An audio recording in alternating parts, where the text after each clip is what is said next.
Bonsoir. Bonsoir. Bonsoir. Est-ce que vous êtes chaud ce soir? Oui. Alors, bienvenue dans la conférence à gesticuler Le monde de Bisounours. Ouais. Le monde de Bisounours. Et tout le monde dit qu'on n'y est pas dans le monde de Bisounours. Pas vrai? Mais au fait, c'est quoi le monde de Bisounours? Vous savez, vous? Tout le monde en parle, mais personne ne sait trop ce que c'est en fait. Eh bien moi, si, je sais. C'est normal parce que je suis Bisounours. Un Bisounours. Si, il y a plein de gens qui me connaissent que sous ce nom-là. Alors, je peux parler du monde du Bisounours. Mais pas tout de suite. Remontons un peu dans le temps. Nous sommes le samedi 16 mars 2019. C'est la marche du siècle. Pas n'importe quelle marche. Du siècle. Il y a des marcheurs du siècle dans toute la France. 100 000 personnes à Paris, dont Bisounours. Ce jour-là, je prends une sacrée claque dans la gueule. Aïe!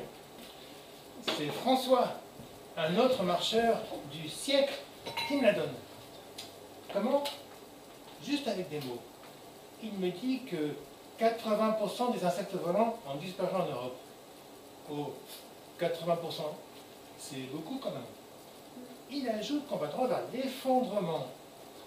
Ah ouais, j'avais jamais entendu parler de ça. Et il dit que les super riches se préparent à l'effondrement en construisant des bunkers en Alaska ou en Nouvelle-Zélande. Non, les bras m'en tombent. Et enfin, il me conseille d'écouter Pablo Servigne, Gaël Giraud et Jean-Marc Jancovici sur Internet. Et si tu rentres chez moi, c'est ce que je fais. Et je ne dors plus.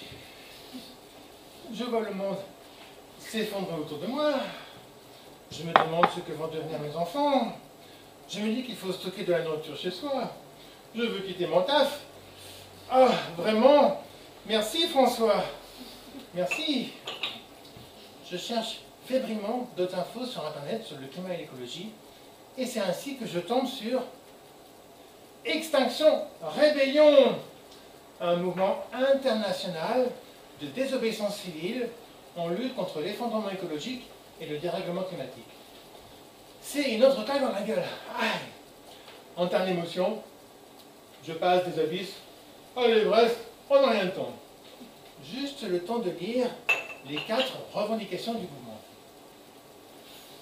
1. Reconnaissance de la gravité et de l'urgence de la crise bioclimatique. 2. Arrêt immédiat de la neutralité carbone en 2025. 3. Arrêt immédiat de la destruction des écosystèmes terrestres et maritimes. Et 4. Assemblée citoyenne pour décider des mesures à mettre en place.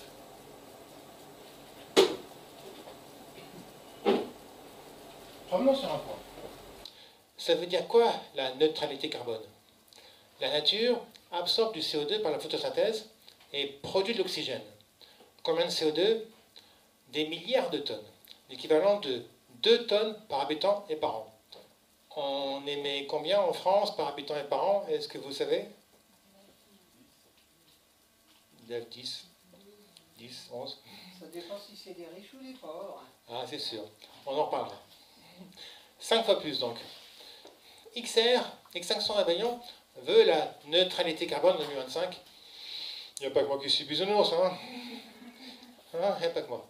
Mais, souvenez-vous, nous sommes en 2019. Ça paraît encore faisable en 6 ans. Et, le 24 mars 2019, à peine une semaine après la marche du siècle, je suis place de la Bourse, à Paris, pour la journée de déclaration de rébellion, de Extinction Rébellion. C'est chouette. Il y a plein de monde. Des gens qui ont compris l'urgence, comme moi. Je me sens moins seul et ça fait beaucoup de bien. Et il y a mon fils aussi. Un jeune homme de presque 20 ans et presque 1m95. Mais lui est là pour me surveiller en fait. Tout le monde est inquiet dans la famille à cause de moi. Bon, il y a de quoi, faut dire, car je suis diagnostiqué bipolaire par un psychiatre et schizophrène par Pierre Desproges. Il a dit quoi, Père des proches? Il a dit ceci. Si vous parlez à Dieu, vous êtes croyant. S'il vous répond, vous êtes schizophrène. Moi, j'ai une variante, bien en bas. Mais parfois, je vois des signes. Et pour moi, Dieu, c'est une déesse. C'est Pachamama, la terre-mère.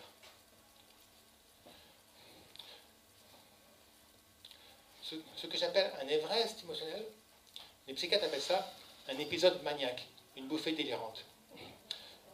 Je dors très peu, et suis en pleine forme. Et je peux commettre des folies, me jeter par la fenêtre par exemple, comme en 2016. 13 côtes cassées quand même. Inquiet, mes vieux parents viennent même de Bordeaux voir si tout va bien. Je rassure tout le monde, tant bien que mal. Et le lendemain, je vais à une réunion Extinction Rébellion où je projette un blocage du RER avec d'autres rebelles. J'ai déjà écrit le tract qui va avec. Des rebelles. C'est comme ça qu'on s'appelle entre membres de Extinction Rébellion. Et Extinction Rébellion, c'est XR en cours. XR. Oublions un peu le fond d'affaires et jetons un coup d'œil à la forme. Comment se passe une réunion XR? D'abord, nous prenons nos précautions. Les téléphones portables sont éteints et rangés dans une boîte. On peut comploter à l'abri des oreilles indiscrètes. Ensuite, j'observe que je suis au-dessus de l'âge moyen. Et pas qu'un peu. Je pourrais être le père de beaucoup de rebelles. Enfin, je suis fasciné par les gestes de facilitation que les rebelles respectent scrupuleusement. On va les faire ensemble. Et essayer de deviner ce que ça veut dire. Levez-vous. Plus fort. Bravo. D'accord.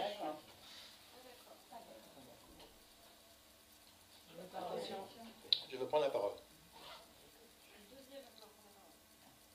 Deuxième, non, tour de parole. Ou troisième. Ensuite, on a...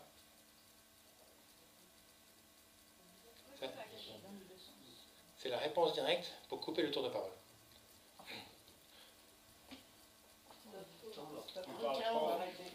C'est le point technique. Par exemple, point technique, où sont les toilettes? Elles sont là.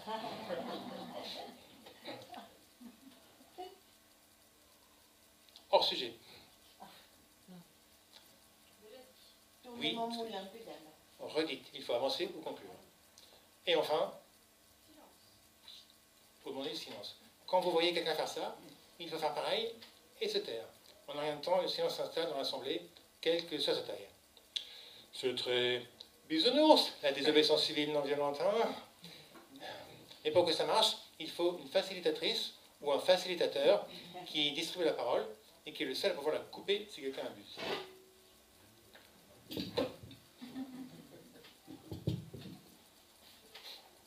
On va les refaire. Attention, c'est à vous maintenant. Je suis d'accord. Pas mal. La police arrive. Point technique. Qui est contact de police? Pas mal. Hors sujet, on en parlera à l'apéro. Pas mal. Tu l'as déjà dit. Vous êtes au top. Puis, je me forme à la désobéissance civile non violente. Et oui, on ne va pas en action la fleur au fusil. Il faut se former. Le but est de dédramatiser le contact avec la police pour que les activistes aient un comportement prévisible et ne paniquent pas. Un activiste formé en vaut deux.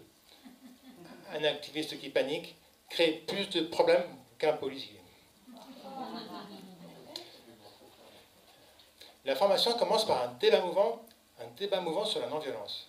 L'animatrice ou l'animateur propose des actions et les activistes se mettent à un coin de la salle, c'est trop que l'action est non-violente, ou à l'opposé, c'est trop que l'action est violente. On va le faire ensemble ce soir.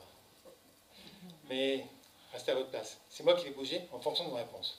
Si vous trouvez qu'une action est non-violente, alors applaudissez.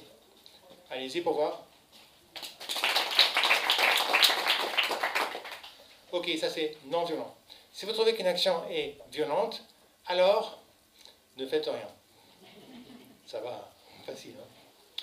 Attention, voilà la première action. Brûler un feu rouge. Si vous trouvez ça violent, ne faites rien. Si vous trouvez ça non violent, applaudissez. C'est à vous.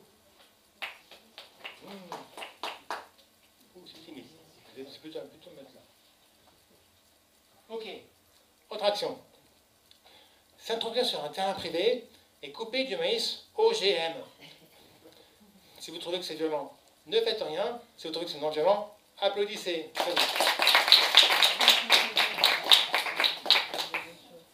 Ok, une autre.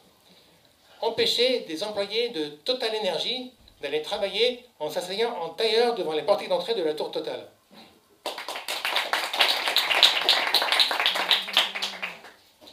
Est-ce que quelqu'un a trouvé ça violent? Alors, tiens, Itsuki, pourquoi tu trouves ça non violent?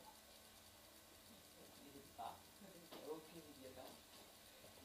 On empêche quelque chose de violent de se produire. L'activité de Total Énergie qui détruit la planète. En tout cas, ça permet de voir que la non-violence est toute subjective. Allez, une dernière. Dégonfler des pneus de camions toupies. Vous savez, les camions qui transportent le béton frais. Si vous trouvez ça violent, ne faites rien. Si vous trouvez ça non violent, applaudissez. C'est à vous. C'est timide. Je ne vous propose pas de dégonfler des pneus de SUV. Ah si. Non, je suis venu en vélo et en métro. Je n'ai pas d'embrouille avec ceux d'entre vous qui sont venus en SUV. Il y en a peut-être. On ne sait jamais. Personne n'est venu en camion toupie, j'espère. Et le béton, il est armé, hein. Danger. Et justement, nous, les activistes, on ne sabote pas. On désarme. Nuance. Ok, revenons à l'information. Elle continue avec la théorie derrière la désobéissance civile. En deux mots commençant, c'est pas compliqué. Si on est violent, en face, le pouvoir, avec la police, avec l'armée, il sera toujours plus fort. Alors que si on est non violent, il ne saura pas comment nous gérer et on s'attirera la sympathie des médias et de la population. Enfin, c'est la théorie. Ça a marché pour Gandhi, pour Martin Luther King, pour Nelson Mandela. Mais en vrai, c'est peut-être un poil plus compliqué que ça. Sinon, on serait déjà dans le monde d'après. Puis on voit des techniques de blocage et on fait des simulations avec des policiers plus heureux que nature pour nous dégager. Et enfin, on nous apprend quoi dire en cas de garde à vue, à savoir...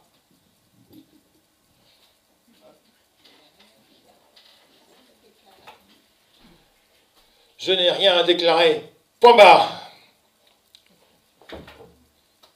Et le 12 avril 2019, action. Rendez-vous dans un squat pour le briefing qui consiste à expliquer l'action et les risques encourus en fonction des rôles. Contrôle d'identité, amende, procès, garde à vue. Et puis, on roule vers la cible en suivant dans le métro notre référent qui seul sait où aller. Il ne faut pas le perdre de vue. Une fois arrivé, nous découvrons la cible. Une boutique H&M sur le Grand Boulevard à Paris. Un camion déboule et nous débarquons en un rien de temps 1,5 tonnes de vêtements usagés pour les mettre sur le trottoir devant la boutique pour dénoncer la fast fashion, la mode éphémère. La fast fashion, c'est mal. Ouh! C'est la deuxième industrie la plus polluante. Ouh! Les ouvriers sont réduits en esclavage. Ouh! 80% du plastique dans les océans vient des textiles synthétiques. Ouh! Je suis peacekeeper. Je gère les tensions avec les passants. Ça va pour l'instant. Il y a même une cliente que l'action convainc de faire demi-tour pour rendre ses achats. Trop drôle. Comment traduire peacekeeper? Ça signifie gardien de la paix, non? On va garder peacekeeper peut-être. Les gardiens de la paix à Képi arrivent vite, mais laissent faire car l'action est non bloquante. Et on chante. Là, sur le parvis devant la boutique, vous pouvez chanter avec moi. Voici un extrait. Allons, enfants de la planète, le jour de l'espoir est arrivé. Contre nous, le capitalisme, cauchemar sanglant financier. Cauchemar sanglant financier. Entendez-vous dans nos campagnes gémir les animaux en batterie et les espèces qui disparaissent. Nous allons droit vers l'extinction. action. Aux arbres citoyennes, éteignons la télé, humain, humain, réveillez-vous, créons un nouveau monde. Des passants nous écoutent. Les paroles sont inaudibles à cause du bruit ambiant. On est sur un grand boulevard. Mais ils reconnaissent l'air. Alors, ils nous demandent si nous sommes des militants d'extrême droite. Pas trop bisounours, c'est ça. Une semaine après, je remets ça avec l'action « Bloquons la République des pollueurs ». Après un réveil à potron miné et des russes dessus, nous débarquons à la Défense et investissons la tour Total. Nous sommes en tout 2000 activistes et 4 tours sont bloquées. Total, EDF, la Société Générale et le ministère de la Trahison écologique. 4 tours. Et tout le parvis est redécoré avec des grandes affiches. Macron, le climat, vaut mieux que du blabla. Je suis dans le hall de la Tour Total comme média activiste chargé de faire des photos et des vidéos et de les envoyer à la base arrière média qui les met sur les réseaux sociaux. Les bloqueuses sont assises en tailleur devant les portiques d'entrée. Tout se passe bien et c'est plutôt tranquille. Je peux même faire une petite sieste. Les nounours, ça aime bien faire la sieste. Il faut remplacer le capitalisme par une bonne sieste. Mais pas question d'aller aux toilettes. Nous avons des couches pour tenir toute la journée. Et c'est long en effet. Alors on chante. Voici une chanson qui a été faite par Camille, une bloqueuse. Vous pouvez chanter avec moi. Ça c'est en tailleur devant le portail d'entrée. Ça c'est la chanson. À tous les activistes qui bloquent la République, à tous mes frères et sœurs là assis en tailleur, ne désespérez pas, ensemble on tiendra. Le message que l'on passe, l'histoire le retiendra. Ne désespérez pas, ensemble on tiendra. Le message que l'on passe, l'histoire le retiendra. Si bientôt on t'embarque, à renfort de matraque, rappelle de ne répéter que t'as rien à déclarer. On n'a rien de violent, on pense à nos enfants, on peut pas dire de même de notre gouvernement. Ne désespérez pas, ensemble on tiendra. Le message que l'on passe, l'histoire le retiendra. C'est vrai, le temps est long, même quand t'es dans l'action. Mais à force de se parler, ça crée des amitiés. On se connaît d'hier, et pour être sincère, je comprends à vos côtés le mot adelphité. Ne désespérez pas, ensemble on tiendra. Le message que l'on passe, l'histoire le retiendra. Quand on demande ce que je fais, à bloquer la SOGÉ, je réponds qu'on oublie les accords de Paris et la COP 21 qui n'aboutit à rien. J'ai peur de l'aveuglement face à l'effondrement. Ne désespérez pas, ensemble on tiendra. Le message que l'on passe, l'histoire le retiendra. Je n'aurais jamais cru que pour être entendu, je bloquerai des portiques chez Total Énergie. Je tiendrai le faux aussi longtemps qu'il faut. Je fermerai pas ma bouche, quitte à mouiller ma couche. Ne désespérez pas, ensemble on tiendra. Le message que l'on passe, l'histoire le retiendra. Bravo. C'est pas gagné. Qui connaît le sens du mot adelphité? C'est lié aux frères et aux sœurs. C'est ça. C'est sororité et fraternité en même temps. Liberté, égalité, adelphité. 10 heures après le début du blocage, la police intervient. Mais pas question de sortir par nos propres moyens. Nous sommes évacués une par une, un par un, manu militari. C'est la première fois de ma vie. Mais ça va, pas de bobo. Je suis lâché de pas trop haut et la couche a monté le choc. Ça va. Alors, après, c'est quoi déjà ?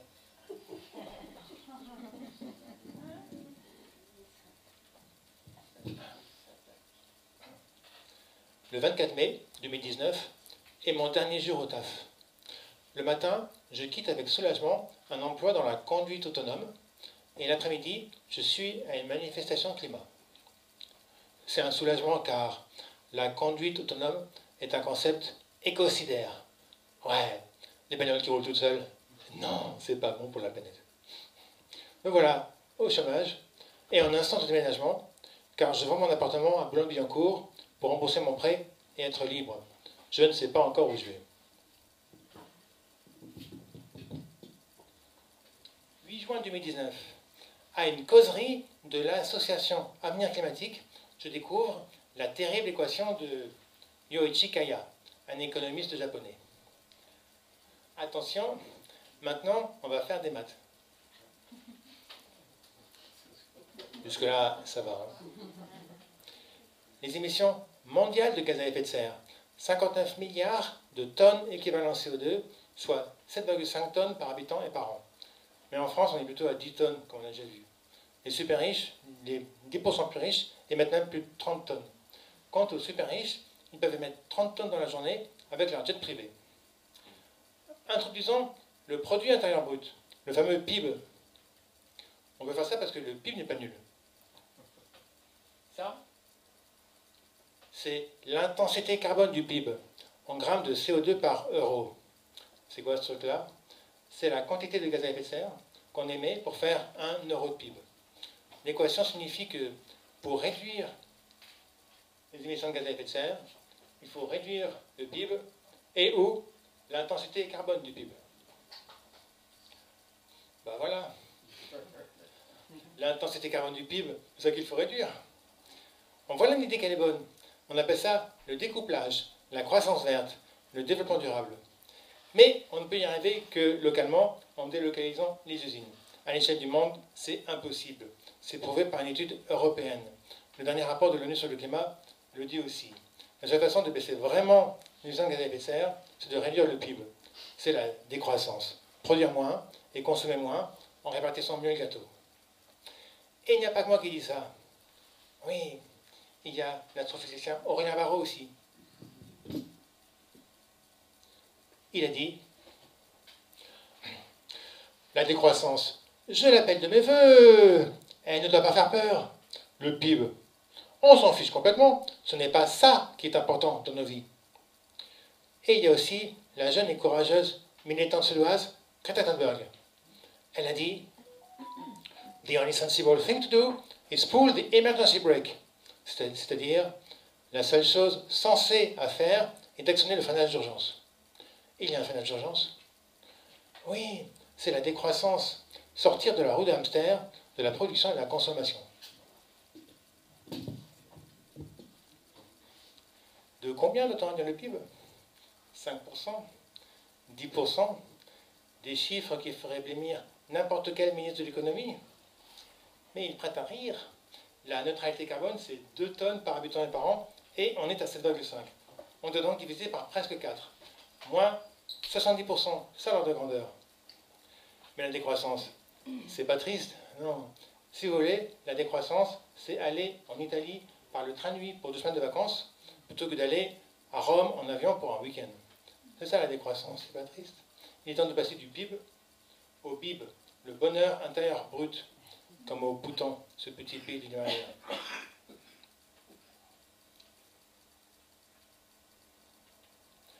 Revenons à nos bisounours. 28 juin 2019, c'est l'action sur le pont. Il fait chaud ce jour-là. C'est pas encore les Jeux Olympiques, mais en bas déjà des records, avec 46,1 degrés dans l'Hérault, près de Montpellier. 46,1. Mais à Paris, il fait juste 40 degrés. J'avais un costume de circonstance.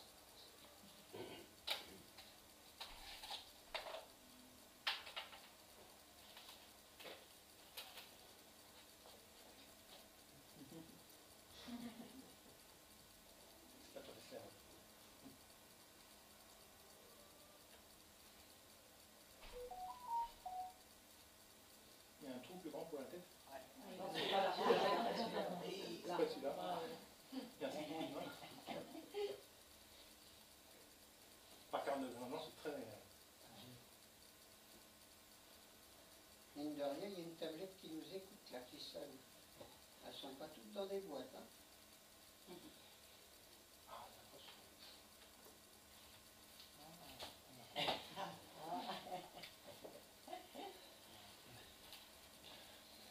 Avec les précautions habituelles, nous débarquons sur la cible le pont de Sully, en plein cœur de Paris. Le trafic automobile est intense, mais les activistes profitent du passage rouge des feux pour se mettre en place, et en un rien de temps, le pont est neutralisé, pacifié, rendu aux piétons. Je suis encore peacekeeper. Je distribue des tracts, des cookies vegan et mon plus beau sourire aux automobilistes empêchés de passer. Ça va, je ne fais pas trop insulter. Ça va. La police arrive vite. Des CRS. Je tente de leur donner mes cookies vegan.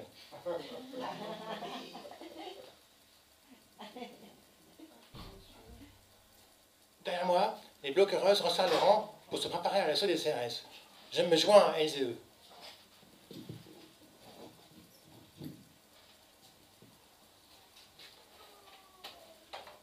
C'est plus de mon âge, ces conneries. Ah, en tailleur. Hein. Puis viennent les sommations.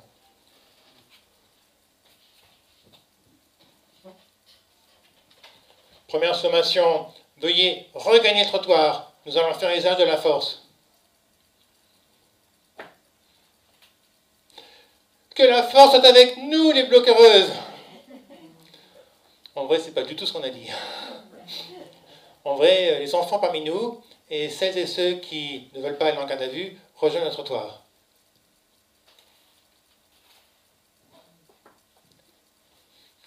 Deuxième sommation, veuillez regagner le trottoir. Nous allons faire usage de la force.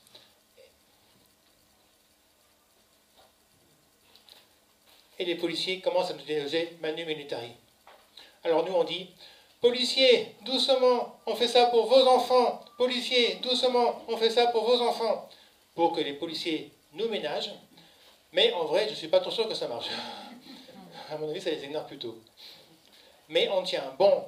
On est assis en tailleur, bras dessous, jambes dessous. Alors c'est dur pour les policiers. Et il fait 40 degrés d'ambiance. Alors ils s'énervent, ils arrachent les lunettes, ils arrachent le sac à dos. Ils nous gueulent dessus. Dégage, dégage.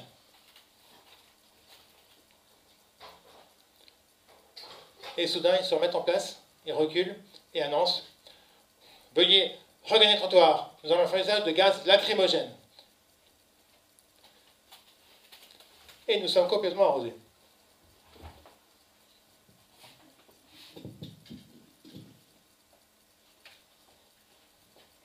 Moi, avec mon chapeau, j'étais trop bien protégé. Mais les autres bloqueurs m'ont pris plein les yeux. Et en moins d'une heure, l'action était pliée et nous nassés sur le trottoir.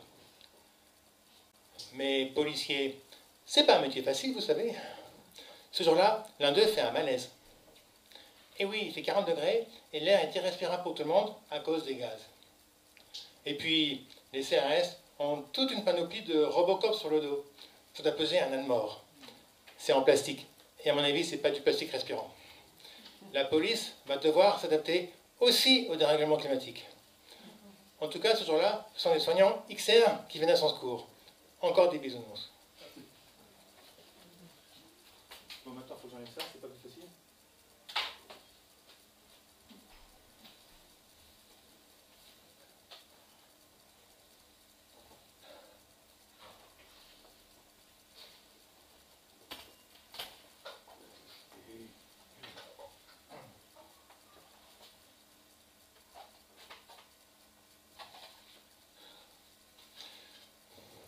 Je ne fais pas que des actions de désobéissance civile non violente.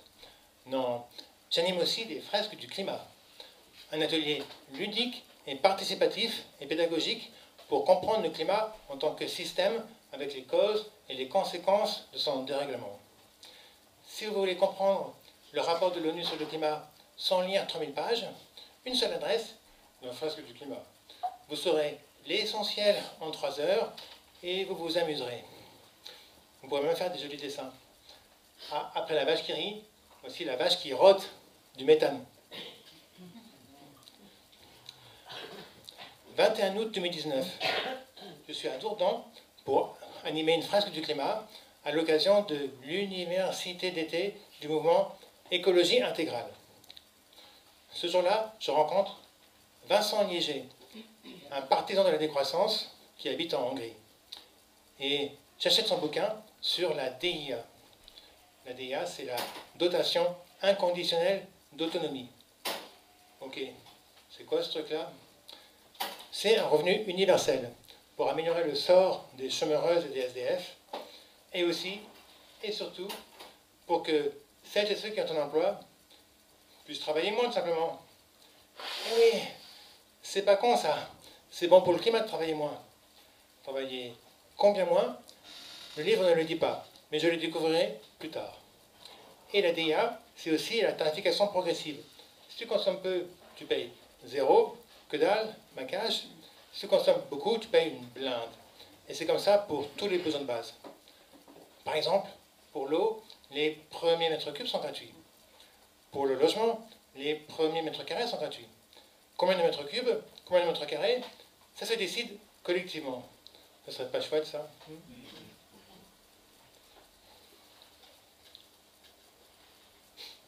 J'anime aussi des conférences Extinction Rébellion. On appelle ça les conférences HFX, pour Heading for Extinction, en route vers l'extinction. C'est pas très gai ces conférences, c'est même carrément sinistre. J'en ai fait une ici en 2019. XR, c'est un truc de prof anglais à la base. Les profs, ça aime bien donner des conférences sérieuses. Moi aussi, alors j'en donne. À Paris, Montreuil, mais aussi Pantin, Rambouillet, Rennes, Morlaix, Lille, Dunkerque, Annecy, ça n'arrête pas.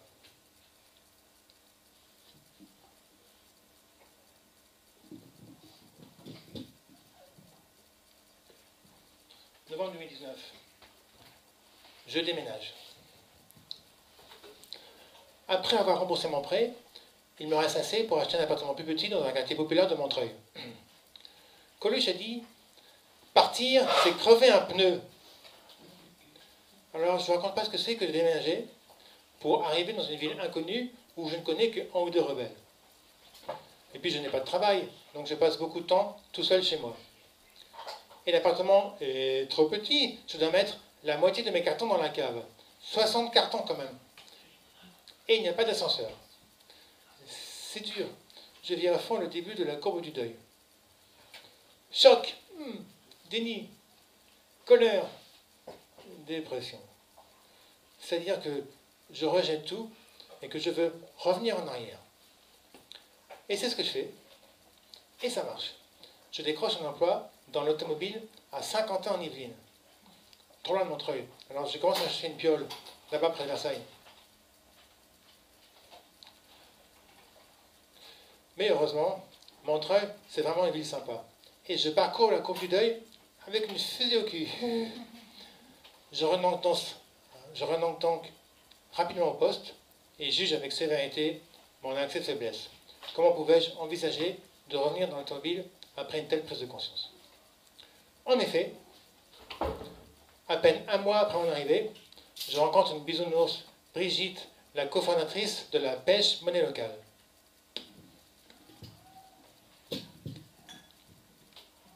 Une belle idée pour lutter contre la spéculation et l'évasion fiscale. Je savais que la pêche monnaie locale était née à Montreuil et c'était une de mes raisons pour m'y installer. Il se passe des choses là-bas. Et je deviens membre de l'épicerie coopérative La Caravane. Le principe d'une épicerie coopérative est simple. Tu peux y faire tes courses si tu y travailles gratuitement 3 heures par mois. Oh, 3 heures, ça va, hein. En plus, déballer des palettes, tenir la caisse, faire l'inventaire, ça change du quotidien. Mais ce n'est pas du bénévolat, c'est du travail non marchand. Il est récompensé par l'appartenance à la communauté et la possibilité d'acheter des produits de qualité moins chers. Pour moi, c'est une ébauche du monde du bisounours.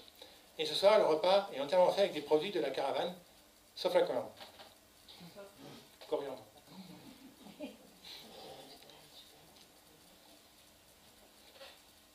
Puis vient Noël. Extinction Rébellion ne rate pas cette occasion de dénoncer le consumérisme avec humour et en chanson. Voici un extrait. Petit Papa Noël, si tu reste dans le ciel, avec tes yeux parmi Dieu, quand la terre est de la tes jouets en plastique, remplissent bien de gloire et entre tes poissons, stopper toutes les pollutions. Il faut que tu acceptes qu'il est temps de prendre ta retraite. On peut faire autrement la fête, admets que tu es obsolète.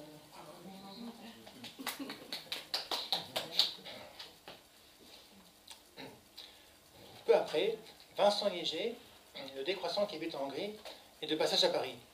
Alors j'en profite pour organiser une conférence sur la décroissance. C'est l'occasion de citer les différents locataires de l'Élysée, vous savez, les présidents de la République. 1977, Valéry Giscard d'Estaing. Le progrès, c'est d'abord la croissance. 20 ans plus tard, Jacques Chirac. La croissance, ce n'est pas un mythe. La croissance, il ne faut pas l'attendre, il faut la faire. Elle est entre les mains de chacun d'entre nous. Ouh. Et en 2011, Nicolas Sarkozy. Il faut qu'on libère les forces de croissance. L'année suivante, son remplaçant François Hollande en met une couche. Nous avons une obligation qui est de relever très rapidement les taux de croissance. Et enfin, en 2019, l'actuel locataire de l'Élysée, le président de la République, nous devons œuvrer pour avoir plus de croissance. La croissance, ce n'est plus une obsession, c'est carrément une religion. Et justement, début 2020, je découvre l'église de la très sainte consommation. L'église de la très sainte consommation. Au nom du pèse, du fric et du saint crédit, amène trembler le doigt du capital. Travaille, obéis, consomme.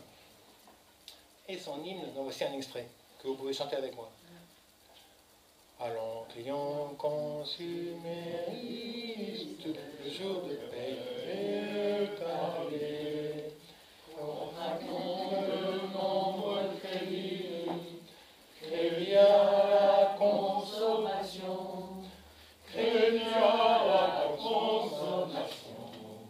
C'est le travail qui nous libère, nous sommes libres de consommer, endettés, les soignés, les actionnaires, le sabre et le champagne, aux marques citadins, vider les magasins, achetons, achetons, que nos caddies soient toujours bien remplis.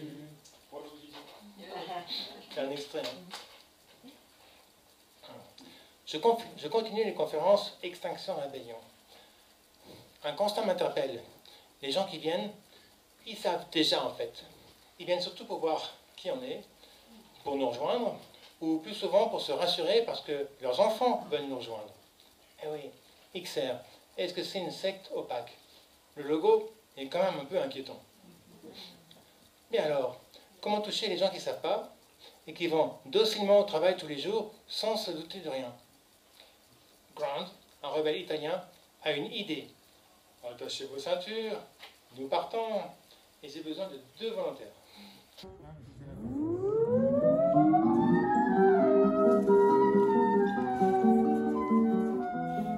Ladies and gentlemen, mesdames et messieurs, bonjour et bienvenue à bord de ce vol Air France à destination de l'année 2050.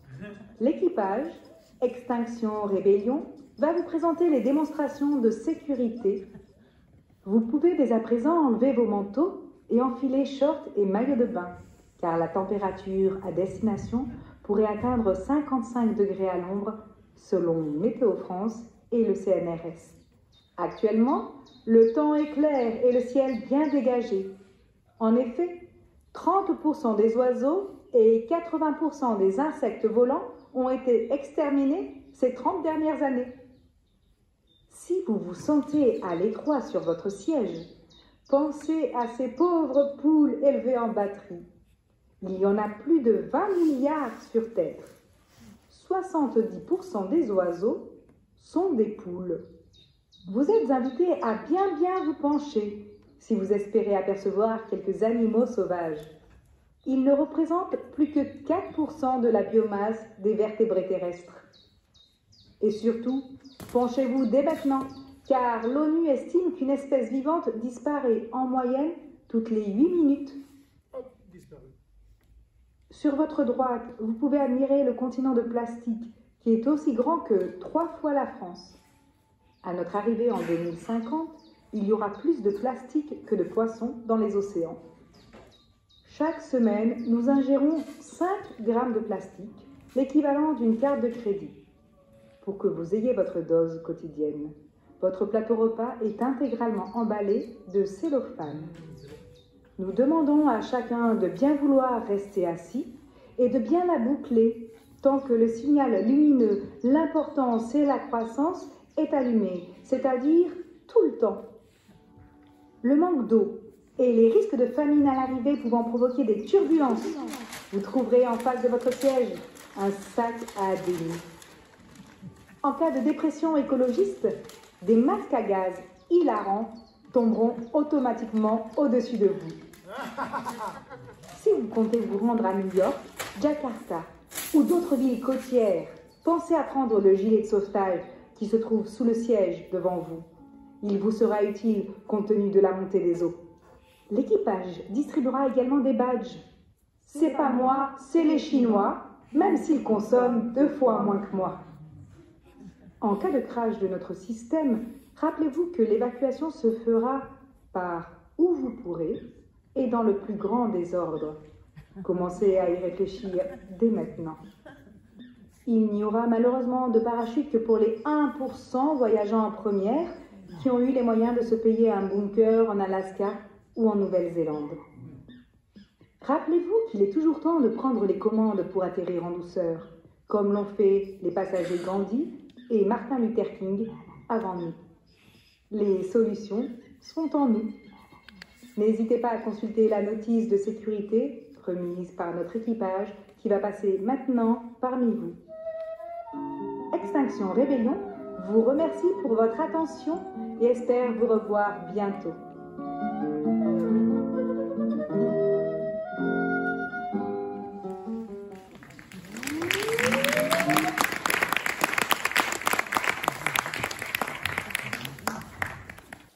Vous avez aimé? Oui. On appelle ça le sketch holo pour ouvrons les oreilles. On l'a fait un paquet de fois, dans le métro, mais aussi devant l'Arche de la Défense. Et ça marche. Les gens écoutent l'air de rien, on le sait car le tract part comme des petits pains. Parfois même ils nous filment. Et souvent une conversation s'engage. Vous avez aimé? Est-ce que vous avez aimé? Oui. Oui. Alors pourquoi pas le faire à votre tour? Toi, vous, toutes et tous, vous soignez super. Et puis c'est trop cool. Promis, je vous aiderai. On s'amuse bien avec ce sketch. Mais le confinement nous arrête net. La Covid-19 met une chape de plomb sur la rébellion. Le temps suspend son vol. Et j'en profite pour lire le programme d'une candidate à l'élection présidentielle de 2017, Charlotte Marchandise. 400 pages. C'est long. Très long. Oh, et il est question de la DIA. Vous vous souvenez? Le revenu universel et la tarification progressive. Charlotte a même écrit un bouquin où elle raconte son aventure. Il s'intitule « Radicaleux, bisounourseux, une citoyenne à la présidentielle. Une bisounours de plus. » Et c'est pas moi qui le dis. Septembre 2020, le confinement est terminé. C'est le début de la campagne à Montreuil, Street Art Rébellion. 70 affiches trop belles, créées par des artistes street art pour illustrer la rébellion. Voici ma préférée. La légende, c'est de Alain Damasio. Maintenant, la seule croissance que nous supporterons sera celle des arbres et des enfants. il y a maintenant plus de 130 affiches que vous pouvez télécharger gratuitement en haute définition sur streetartrebellion.com.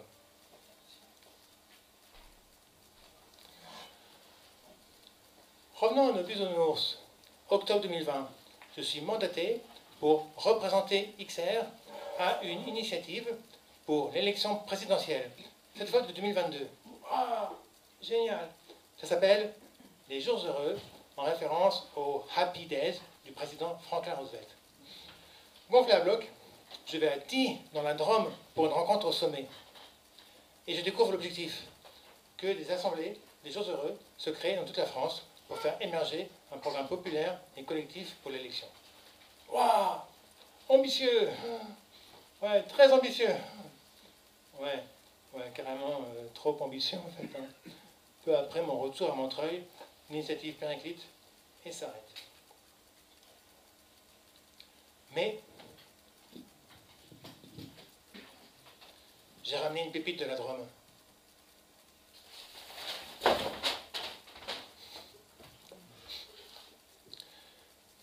Quelques mots du résistant Raymond Aubrac, tels qu'ils ont été rapportés par Christian, du collectif Citoyennes résistantes d'hier et d'aujourd'hui. Peu avant sa mort en 2012, Raymond parlait à des jeunes. Il leur dit « Vous devez savoir, vous les jeunes, que nous nous battions pas seulement contre l'envahisseur nazi, mais aussi pour un idéal, le programme du Conseil national de la résistance. Ce qu'il vous manque, à vous les jeunes d'aujourd'hui, c'est un projet utopiste pour le XXIe siècle. » Voilà, le Conseil national de la résistance. C'est à lui qu'on doit la sécurité sociale. Et oui, avoir un revenu quand on est trop vieux pour travailler ou trop malade, avant 1945, c'était une utopie. Et c'est toujours une utopie pour 80% des humains. Mais en France, c'est la réalité, et ces mots de Raymond Aubrac ne tombent pas dans l'oreille d'un sourd. Entendez ça par ce qu'il vous manque. C'est un projet utopiste pour le XXIe siècle. Le monde du bisounours. C'est quoi le monde du bisounours? On va y venir, mais pas encore. Décembre 2020, je découvre sur Internet la notion d'hégémonie du capitalisme au sens de Antonio Gramsci. Antonio était le cofondateur du Parti communiste italien en 1921 et il est mort dans une prison de Mussolini. C'est quoi l'hégémonie du capitalisme? Pour Antonio, c'est l'addition de la capacité à contraindre par la police et par l'armée et de la capacité à convaincre en faisant entrer les idées dans le sens commun. Le sens commun, c'est l'ensemble des évidences que l'on ne questionne pas. Ça ne tombe pas dans l'œil d'un sourd, dans l'œil d'un aveugle. Vous voulez des exemples d'évidences que l'on ne questionne pas? Est-ce que vous en voulez? Oui. Très bien. Attention, vous allez être mis à contribution. Tout travail mérite. Le travail, c'est la l'oisiveté est mère de tous les. Il n'y a que des sottes gens, il n'y a pas de sots. La concurrence permet d'avoir des produits moins. Il suffit de traverser la rue pour trouver du. La curiosité est un vilain. Et enfin, l'anarchie, c'est vraiment le. Pas mal. 8 sur 8. Vous êtes bien conditionnés quand même. Et le résultat, c'est qu'on agit comme les capitalistes le souhaitent. Pas moins. C'est quoi ces idées capitalistes dans le sens commun? On appelle ça l'hégémonie culturelle. C'est quoi l'hégémonie culturelle? Ce sont des œillères. Pire, c'est une boîte dans laquelle on nous a mis la tête. Il est temps de penser en dehors de la boîte. Puis vient 2021, et avec elle, une bande de rebelles d'Amérique qui ne se montrent jamais sur la passe-montagne. Ce sont les apatistes.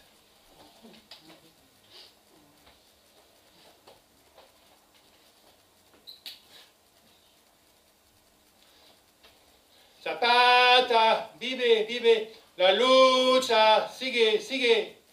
Ça veut dire Zapata vit, la lutte continue. Les zapatistes veulent être à Madrid le 13 août 2021 pour marquer le 500e anniversaire de la chute de l'Empire aztèque face aux troupes espagnoles. Le message est No nos conquistaron, seguimos en resistencia y rebellia. C'est-à-dire, ils ne nous ont pas conquis. Nous sommes toujours en résistance et en rébellion.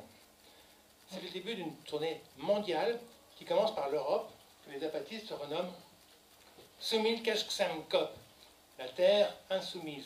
Sumilkashksamkop. Cette tournée, c'est une invasion. Mais pas n'importe quelle invasion. C'est une invasion consensuelle.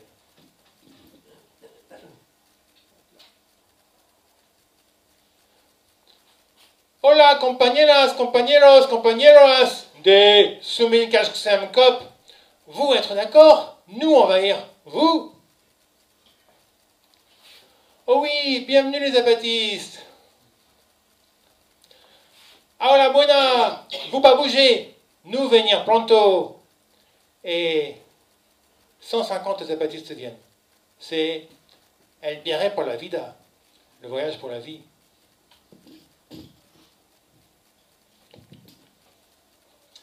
Mais avant, je me documente et je découvre que là-bas au Chiapas, Mexique, les élus, les profs, les juges, les médecins et celles et ceux qui travaillent dans les coopératives sont payés zéro. Mais tout ce qui est produit est partagé entre toutes et tous. Oh, les zapatistes ont évacué l'argent d'une partie de leur économie. Il y a toujours de l'argent, mais qui sert le moins possible pour acheter ce que les zapatistes ne produisent pas. Et je découvre plus fort encore. La première délégation vient en bateau, 5 semaines de traversée.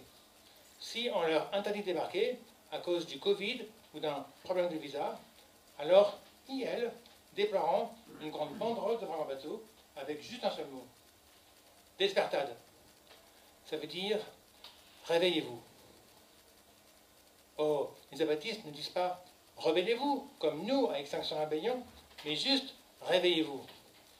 Et c'est pas rien de la part d'un peuple qui a fait une révolution armée en 1994. 150 morts quand même, hein, et ça tient depuis plus de 30 ans. Mais non, réveillez-vous, c'est tout.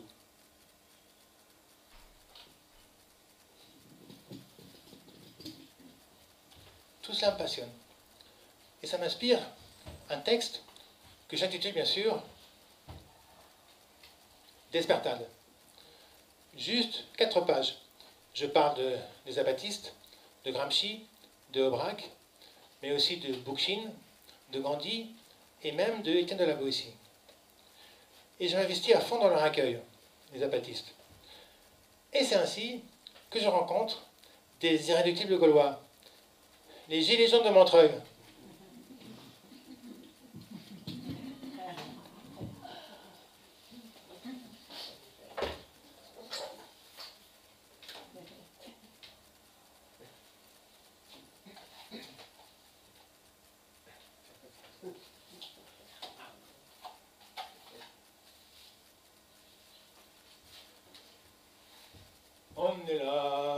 On est là, même si Macron le veut pas, nous on est là, pour l'honneur des travailleurs et pour un monde meilleur, même si Macron le veut pas, nous on est là. Vous connaissez la variante écolo? Je vais vous la faire.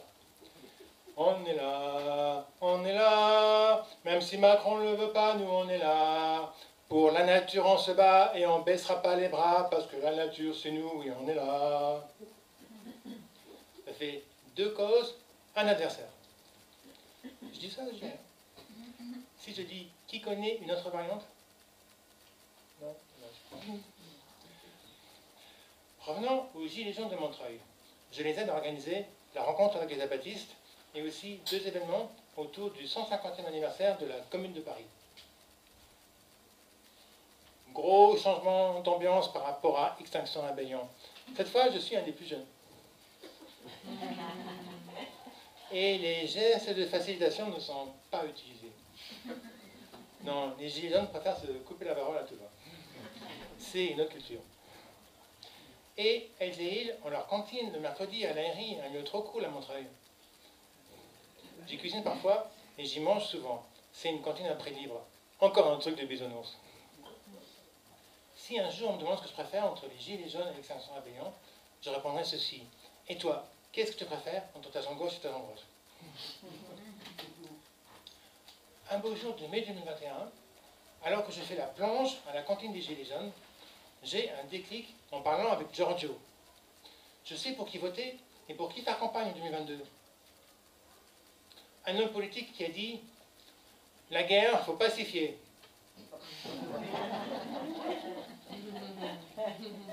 Un homme politique qui a dit « C'est pas difficile le métier d'homme politique.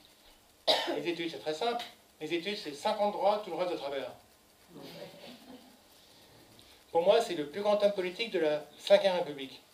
Coluche. C'est pas un homme politique.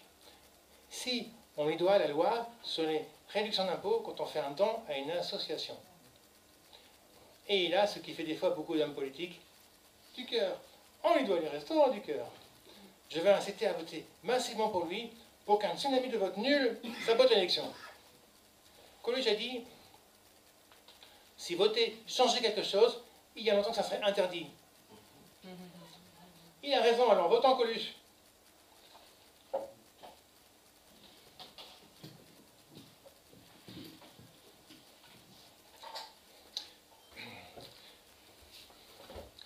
Et puis je réalise quelque chose. 2021 n'est pas une année comme les autres. C'est l'année du 500e anniversaire de la chute de l'Empire aztèque, du 150e anniversaire de la Commune de Paris, du 100e anniversaire de la fondation des partis communistes italiens et chinois, et même du 200e anniversaire de la mort de Napoléon. 500, 150, 100, 200, 500, 150, 100, 200. Quel est le dénominateur commun? C'est 50. Mon âge. Est-ce un hasard? Albert Einstein a dit « Le hasard, c'est Dieu qui se promène incognito ». Alors, en bon schizophrène, j'y vois un signe. Un signe que Pachamama, elle existe.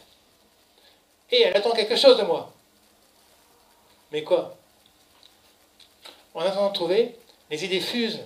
Et d'espartade, le texte que j'ai écrit, grossit. Ce texte devient tout un livre.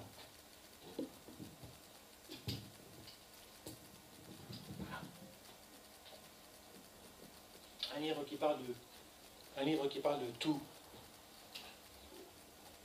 Et tout signifie tout, comme disent les zapatistes. Et il y a plein de belles illustrations.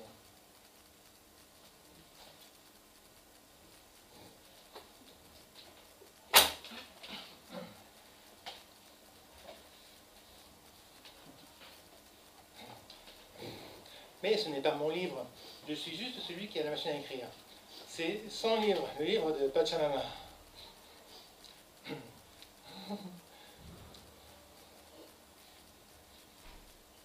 Automne 2021. Les zapatistes sont chez nous. Et ils cuisinent à la cantine des Gilets jaunes. Nous débattons et nous occupons le rond-point de la Croix Chavaux avec une cabane qu'on a construite avec eux. Et ils nous dédicacent nos Gilets jaunes. Sur le mien est écrit en espagnol. L'arme puissante est la résistance et la rébellion. La raison et les mots. Lutter pour l'humanité et le droit d'exister avec démocratie, justice et liberté. Lutter avec dignité, science et art est un modèle de vie sans exploitation par les monstres destructeurs capitalistes. Le 17 novembre, c'est l'anniversaire de l'armée zapatiste de libération nationale, EZLN. Et l'anniversaire du premier acte des Gilets jaunes. Et c'est aussi l'anniversaire du premier blocage de l'Extinction Rebellion, 5 ponts à Londres. C'est donc le jour que j'ai choisi pour diffuser 100 livres à 300 personnalités et journalistes. Mais peu de réactions. Je doute, ça me décourage. Mais je reçois un mail d'un grand petit patron qui nous a quittés cette année, Jean-François Zobrist. Il m'écrit « Ne baissez pas les bras, il faut du temps pour avancer une pompe. Dans les années 60, Ma grand-mère, dans un petit village rural de Lorraine, avait une magnifique pompe avec un nom magnifique réservoir en cuivre. Et il me souvient que le matin, il fallait longuement pomper pour que l'eau arrive enfin. Et tout au cours de la journée, chacun en passant devant la pompe l'actionnait pour éviter qu'elle ne se désamorce. Pour ma part, je juge votre démarche utile, plaisante, d'actualité, originale, pleine de bon sens. Bref, continuez, vous faites ça vous aussi. Alors je crée le site coluche2022.fr pour inciter à voter pour Coluche. Mais ça ne marche pas. Le nom de domaine est disponible, mais j'y arrive pas. J'essaye, encore et encore, rien à faire. Et soudain je comprends. C'est encore un signe qu'il ne faut pas appeler à voter pour Coluche. Mais pour qui alors? Eh oui, pour Bisounours bien sûr. Alors je crée le site bisounours2022.fr et ça marche du premier coup. J'y mets 100 livres et aussi une analyse de 15 luttes passées sur 2000 ans. 15 luttes, 2000 ans. Les apatistes disent être le fruit de 500 années de lutte. Soyez le fruit de 2000 ans de lutte en visitant bisounours2022.fr. Et je crée des messages sur Facebook, sur LinkedIn, sur des boucles WhatsApp, sur des boucles Signal, sur des boucles Telegram, par dizaines. Mais peu de réactions. Mes allocations chômage s'arrêtent, mes économies fondent comme la banquise sous l'effet du réchauffement climatique. Il va falloir faire quelque chose. La récréation est terminée. Je tente une reconversion avec une formation. Ça m'occupe à temps plein. Le temps passe, l'élection arrive. J'ai échoué à inciter à voter pour Bisounours. Lors du premier tour, j'ai une pensée pour ce rêve d'un tsunami de vote nul. Et voici mon bulletin de vote. Tous eux ensemble pour leur foutre au cul. Le soir, le résultat tombe. Le premier arrivé a eu un peu moins de 10 millions de voix, soit un électeur sur 5. Alors que les attentionnistes, les blancs et les nuls, en bleu, sont plus de 27%, plus de 13 millions, presque plus d'un électeur sur 4. Vous imaginez s'il y avait eu 13 millions de votes Coluche ou Bisounours? Le second tour, le 24 avril. Entre les deux, il y a une belle action XR qui s'intitule « L'inévitable rébellion » et qui bloque le carrefour Strasbourg-Saint-Denis à Paris. C'est incroyable.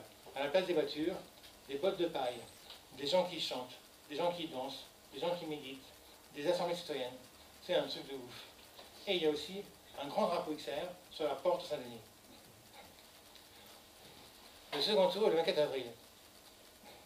Entre les deux, il y a aussi la Sainte-Sainte, la Pâque juive, et nous sommes en plein Ramadan.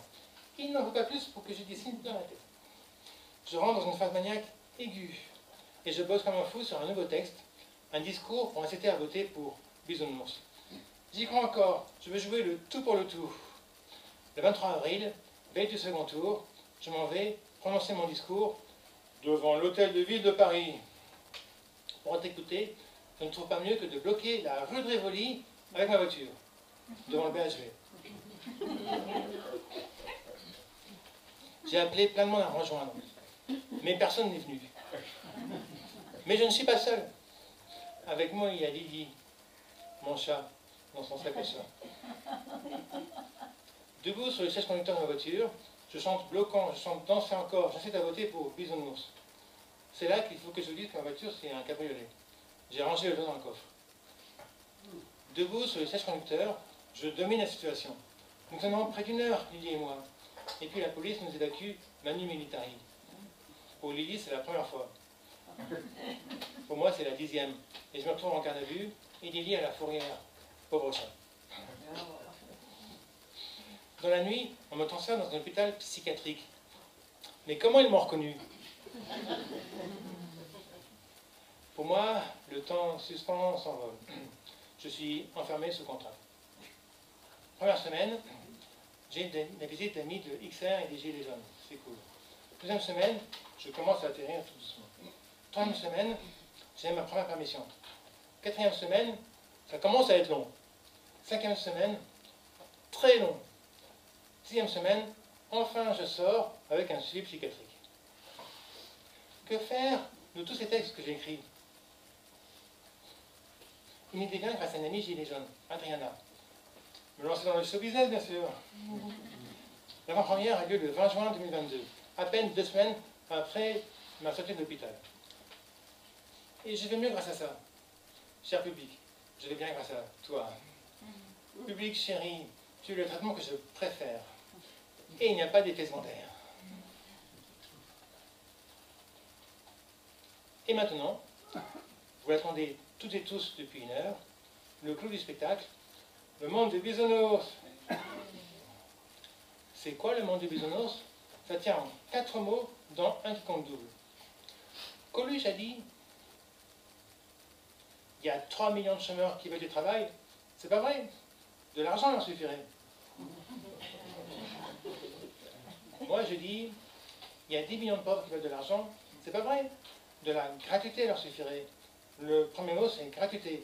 Le pognon de dingue de demain, c'est 0, c'est la quantité. Le deuxième mot donné par un autre os. Il en faut peu pour être heureux, vraiment très peu pour être heureux. Chassez de votre esprit tous vos soucis. Prenez la vie du bon côté. Riez, sautez, dansez, chantez. Et vous serez un ours très bien léché.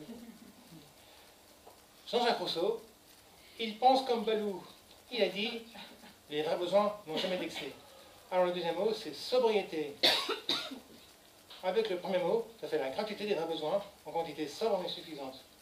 Eau, alimentation, logement, vêtements, énergie, communication, transport, culture, santé, éducation, etc. Le troisième mot est donné par le poète libanais Khalil Gibran. Il a dit « L'échange peut conduire certains à l'avidité et d'autres à la famine s'il est fait avec amour et bienveillance. » Alors le troisième mot, c'est amour, ou au moins bienveillance, vouloir du bien à l'autre dans la relation. Le quatrième mot, celui qui compte double, c'est participation. Participation à quoi? Au bien commun, c'est-à-dire travail. Combien de temps par semaine? 35 heures? 32 heures? Non. En 1930, l'économiste britannique John Maynard Keynes a prédit qu'en l'an 2000, on travaillera seulement 15 heures par semaine grâce au gain de productivité. 15 heures. Et en 1930, John était loin de pouvoir imaginer tout ce que le progrès allait apporter. Pensez donc, en 1930, il fallait 4 jours pour aller en Amérique depuis Cherbourg. Pas de traitement de texte, on écrivait sur du papier. Les copier-coller se faisaient avec de la colle et des ciseaux. Pas de télévision, le cinéma est en noir et blanc. Le premier film parlant venait de sortir. Alors qu'aujourd'hui, avec un téléphone, j'ai une encyclopédie dans la poche. Je peux faire des visioconférences avec la Nouvelle-Zélande. Je peux regarder dans les toilettes ou dans le métro des vidéos intelligentes ou complètement idiotes. Je peux traduire des centaines de langues. Je peux même reconnaître des plantes. Non, John ne pouvait pas imaginer tout ça. Alors on peut travailler moins encore. On travaille combien de temps dans le monde du bisounours? 10 heures par semaine. 10 heures. Et la retraite à 50 ans. À nous le week-end de 5 jours. Pour prendre soin des enfants, des vieux, des animaux, voir ses amis, des expos, apprendre des langues, lire, cultiver son jardin, ou simplement ne rien faire du tout, contempler la création, avant qu'on l'ait complètement détruite. Mais attention, il ne s'agit pas de 10 heures à faire du fichier Excel ou PowerPoint en télétravail. Non, il s'agit de 10 heures à produire les besoins de base. Je suis poissonneur des lilas, le gars qu'on croise et qu'on ne regarde pas. Il n'y a pas de soleil sous la terre, droite de croisière, pareil, il n'y a pas de sommétier, moi je fais des trous dans des billets. Poinçonner des billets, c'est un besoin de base? Non. Alors, sortant 15 jours de sans trou et envoyant-le planter des oignons et des patates, ou cuisiner dans une cantine, 10 heures par semaine. Il y trouvera du soleil et du sens. En tout cas, j'en ai trouvé moi. Le temps c'est de l'argent? Alors, prends-le. Travaillez moins pour vivre plus. Travaillez moins pour polluer moins. Travaillez moins pour travailler toutes et tous. Travaillez moins pour participer aux affaires publiques. Oui, démocratie directe. C'est ça aussi la participation. C'est pour ça que le mot compte double. Savez-vous ce qu'est une démocratie représentative? C'est ce qu'on vit actuellement et c'est un cauchemar. Pas faux. Pour moi, c'est un oxymore. C'est un truc qui n'existe pas. On n'est pas en démocratie. Il n'y a qu'à voir ce qui s'est passé avec les 69, avec la loi du plan, avec la réforme des retraites. Non, on n'est pas en démocratie. On est dans un régime représentatif. Et il est temps de passer à la seule vraie démocratie, la démocratie directe. Est-ce qu'on est prêt pour la démocratie directe? Oui. Moi, je ne sais pas non plus. Mais voici une autre question dont je connais la réponse. De quand date notre régime représentatif, avec ses 577 députés et ses 348 sénateurs? La Ça date de quand, ce Révolution cas? française. Exactement. Merci. Et c'est pas un cadeau. À l'époque, moins de 40% des Françaises et des Français savaient lire et écrire, et en communiquer à la vitesse du cheval au galop. Alors qu'aujourd'hui, 99,9% des Françaises et des Français savent lire et écrire, pas toujours bien cependant, et on communique instantanément et gratuitement avec la Nouvelle-Zélande. Alors, je ne sais pas si on est prêt pour la démocratie directe, mais assurément, on est prêt pour quelque chose de beaucoup plus démocratique que notre foutu vieux régime représentatif. Le RIC, par exemple, le référendum d'initiative citoyenne. C'est quoi? Mais oui, le résumé du monde du bisounours. Gratuité des vrais besoins en quantité sobre mais suffisante. Participation au bien commun, 10 heures par semaine jusqu'à 50 ans. Participation dans la République, bienveillance. C'est ça, le monde des bisounours. Dans ce monde, on est assuré d'avoir tous les jours notre pain quotidien. Tous les jours. Et ça change tout, ça paraît vos bêtes. Plus de peur de manquer de rien, plus besoin de penser à demain, on peut vivre au jour le jour. Ça veut dire quoi? Ça veut dire qu'on peut danser tout l'été comme la cigale, et même toute l'année, sans jamais se trouver fort dépourvu. Plus besoin d'accumuler comme la fourmi. N'est-ce pas merveilleux? Ne serait pas merveilleux? Parce qu'évidemment, ce n'est pas ce qu'on vit aujourd'hui. La différence entre le monde du bisounours et ce qu'on vit aujourd'hui, vous savez ce que c'est? C'est ce que nous volent les super riches tous les jours. Tous les jours, ça fait les popettes. Tous les jours, tout le monde reste. Mais ça peut changer en remettant en cause le pouvoir de l'argent qui n'est qu'une convention humaine. C'est quoi l'argent sinon des 0 et des 1 dans un ordinateur? Les banquiers en détruisent et en créent tous les jours en quelques clics. Essayez de faire ça avec les gaz à effet de serre ou avec les pesticides. De plus, l'argent ne sert qu'à spéculer dans 97% des cas. 97. Sans argent, pas de corruption, pas de spéculation, pas d'évasion fiscale, pas de mercenaires, pas de trafiquants, et surtout, pas de bullshit jobs, les boulots à la con. L'argent, il est urgent d'apprendre à s'en passer. Et ça peut changer aussi parce que des bisounours, il y en a plein autour de vous qu'on a vu ce soir. Et elles et ils ont un message pour les jeunes d'aujourd'hui. Pom pom pom, pom pom pom. Faut de savoir, vous les jeunes, que nous ne nous battions pas seulement contre le capitalisme, mais aussi pour un idéal, le monde de bisounours. Ce que vous avez maintenant, vous les jeunes d'aujourd'hui, c'est un projet utopiste pour le XXIe siècle. Et un beau jour, bisounours vaincra.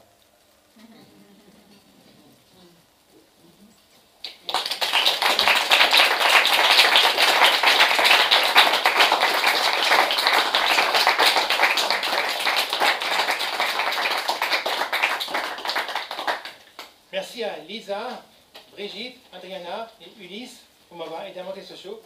Et j'ai un bonus. Non, c'est pas ça. Que faire si on aime son travail? Travailler seulement 10 heures par semaine? Prendre sa retraite à 50 ans? Non. Si ce n'est pas un travail qui détruit la planète, alors on peut faire ce qu'on aime autant qu'on veut, bien sûr. Car ce n'est plus tout à fait du travail. C'est le philosophe chinois Fucius qui l'a dit. Croyez-moi, il avait oublié d'être con. Je suis sûr que vous connaissez. Bonjour, bonjour, ça veut dire, ceux qui savent faire ne sont pas aussi bons que ceux qui font bien, et ceux qui font bien ne sont pas aussi bons que ceux qui font dans la joie. Mais en français, c'est devenu, choisissez un métier que vous aimez, et vous n'aurez pas à travailler un seul jour de votre vie. Il y a quand même un certain travail d'interprétation. Voilà, à vous d'interpréter tout ça maintenant, à vous d'écrire la suite. Et n'oubliez pas, lisez 100 livres sur bisounours2022.fr.